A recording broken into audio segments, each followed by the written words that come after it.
मतलब होता है कि उन्हें अगर आपने जम्मू कश्मीर में सर्व किया है या बॉर्डर एरियाज में सर्व किया है तो आप इंटेलिजेंस से भी दो चार होते रहते हैं। ये शायद पहली बार है कि किसी यूट्यूबर का इन्वॉल्वमेंट पाकिस्तानी आईएसआई ने अपने काम के लिए किया हो। केवल यही नहीं है, एक और लड़का है 25 साल का, उससे भी पूछताछ हो रही है और भी 3-4 लोग हैं जिनसे पूछताछ हो रही है, लेकिन ये नेक्सस अभी हरियाणा और पंजाब में ही पकड़ा गया है। क्या ये अकेला है, आइसोलेटेड, या फिर आपको लगता है ये भी एक चेन का हिस्सा है और इस बार यूट्यूबर को पकड़ने की कोशिश ये है कि यूट्यूबर एक कॉमन वर्ड हो गया है पूरी दुनिया में और ये लोग वीडियोस व्लॉग के जरिए कहीं भी दिख जाएंगे? देखिए, ना ये पहली बार हुआ है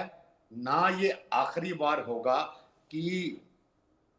इस टाइप की जासूसी या जो आप समझ लो भारत मतलब पाकिस्तान भारत के खिलाफ कर रहा है। जहां तक कि यूट्यूबर को है, देखिए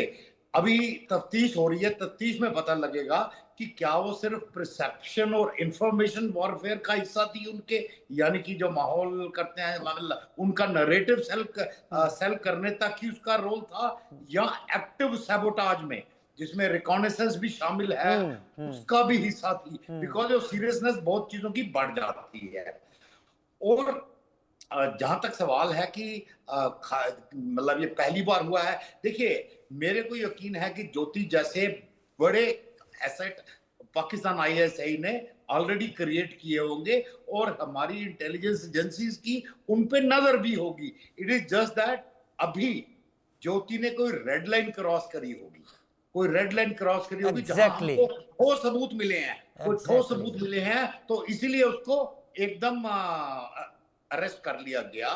बट ये नॉर्मल गेम है इंटेलिजेंस एजेंसीज के बीच में कि अपना नेशनल नैरेटिव सेट करने के लिए या उसको बेचने के लिए दूसरे देश के नागरिकों का इस्तेमाल करना, और खासकर पाकिस्तान इसका काफी इस्तेमाल करता रहा है। अभी आते हैं दूसरा कि जहां आपको एक्चुअल इंफॉर्मेशन चाहिए, बिकॉज इसका अभी तक नहीं आया है कि उसके क्या किसी सेंसिटिव इंस्टॉलेशन में काम करते हुए या किसी डिफेंस ऑफिसर्स वगैरह के साथ या कोई बंद थे या नहीं थे। वो अभी निकल के आएगा कि अगर थे तो चीजें ज्यादा सीरियस हो जाती हैं। दूसरा आपका सवाल था कि जो डिफेंस में ऑफिसर्स रहते हैं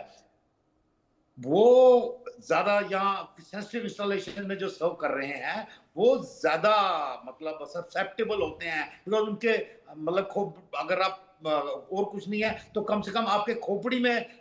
काफी ऐसी चीजें होती हैं जो दुश्मन को पता लग जाए तो उसका काफी फायदा होगा। इसीलिए हर साल हम सबको एक चीज है ऑफिशियल सीक्रेट्स एक्ट, उस पर साइन करना पड़ता है हर साल कि भाई मतलब सो दैट आप कल को बोल ना सको कि मेरे को पता नहीं था ये गैर कानूनी है। सो हर आदमी उसको साइन करता है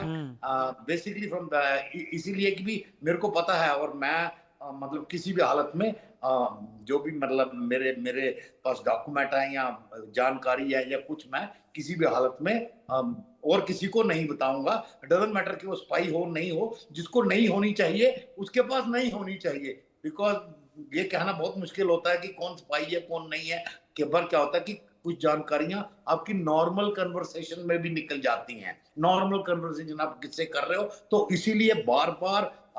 सेंसिटाइज किया जाता है, हम लोगों को बार बार सेंसिटाइज किया जाता है कि नॉर्मल कन्वर्सेशन में ये नहीं निकलना चाहिए। ठीक है, ठीक है सर, मेरे पास थोड़ा समय कम हो गया है, मैं माफी के साथ आप सभी का शुक्रिया अदा करूंगा। आप सब मेरे साथ जुड़े और आप आगे भी जुड़ेंगे तो आगे भी चर्चाओं में आपके जरिए चीजों को समझने और जानने की कोशिश करेंगे। बहुत धन्यवाद मेरे साथ जुड़ने के लिए।